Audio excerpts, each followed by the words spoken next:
नमस्कार, आप देख रहे हैं एबीसी इंडिया। मैं अमित भोबिया। दोस्तों, आप सोच रहे होंगे कि किसान आंदोलन का आखिर होगा क्या। अब हर किसी के दिल में ये सवाल है कि आखिर क्या होगा। तो आज 8 तारीख है। किसान जो नेता हैं वो विज्ञान भवन के लिए रवाना हो चुके हैं लगभग, और अब इनके बीच मीटिंग होगी। किसान अपना पूरा जोर लगा देंगे और सरकार अपना पूरा जोर लगा देगी। इसके बाद सरकार के पास या किसानों के पास 3-4 रास्ते हैं जिनके माध्यम से ये आंदोलन खत्म होगा। वो रास्ते आपको बताता हूं क्योंकि मूंछ का सवाल है। तो आपको बता दूं कि पहला रास्ता तो यह है कि कानून रद्द हो जाए, जो बहुत मुश्किल है।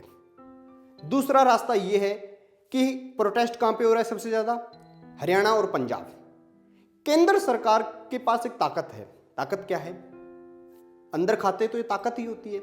जैसे केंद्र सरकार के गवर्नर हैं, अब बीपी सिंह बंदौर हैं पंजाब में, हरियाणा में जो गवर्नर है, इन दोनों को केंद्र सरकार बोलेगी कि भैया आप गवर्नर के पावर का यूज करते हुए एक चिट्ठी लिखिए।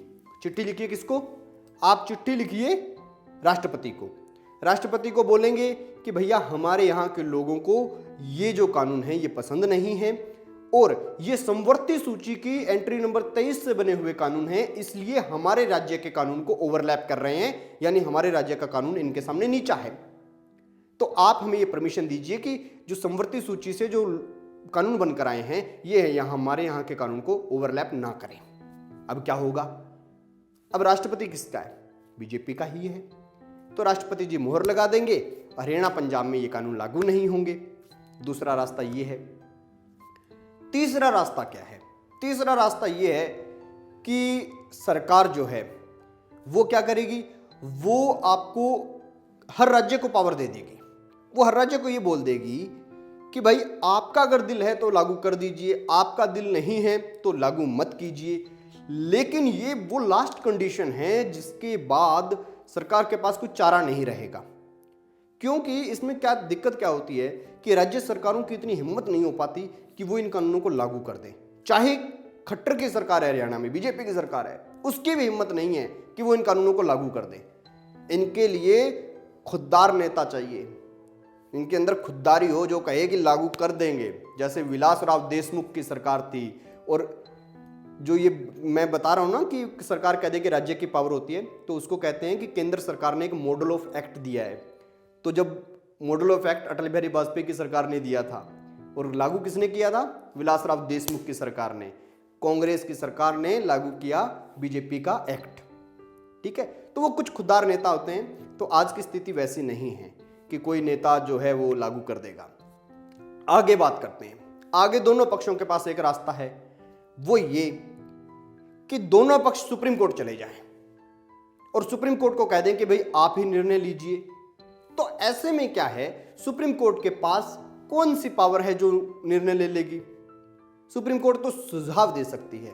वो कह सकती है कि 1 साल के लिए निलंबित कर दो, 1 साल के लिए स्थगित कर दो। ये कह सकते हैं, निलंबित नहीं, स्थगित कर दो 1 साल के लिए। 1 साल के लिए क्या होगा? कानून स्थगित हो जाएंगे, कमेटियां बनाई जाएंगी, किसानों की, कॉरपोरेट की, राज्य की, केंद्र की, सब मिलकर इन पे मंथन करेंगे और अपना कोई इन्हीं कानूनों के अंदर अमेंडमेंट करके इनको ले आएंगे, या फिर नया कानून बना ले। पर स्थगित होने के बाद अगर इन्हीं के अंदर कुछ ऐड करना है तो कोई दिक्कत नहीं है, क्योंकि अमेंडमेंट का सुझाव तो हमारे यहाँ पे है, दोबारा उसको पास करवाना और वो झंझट में सरकार नहीं फंसती।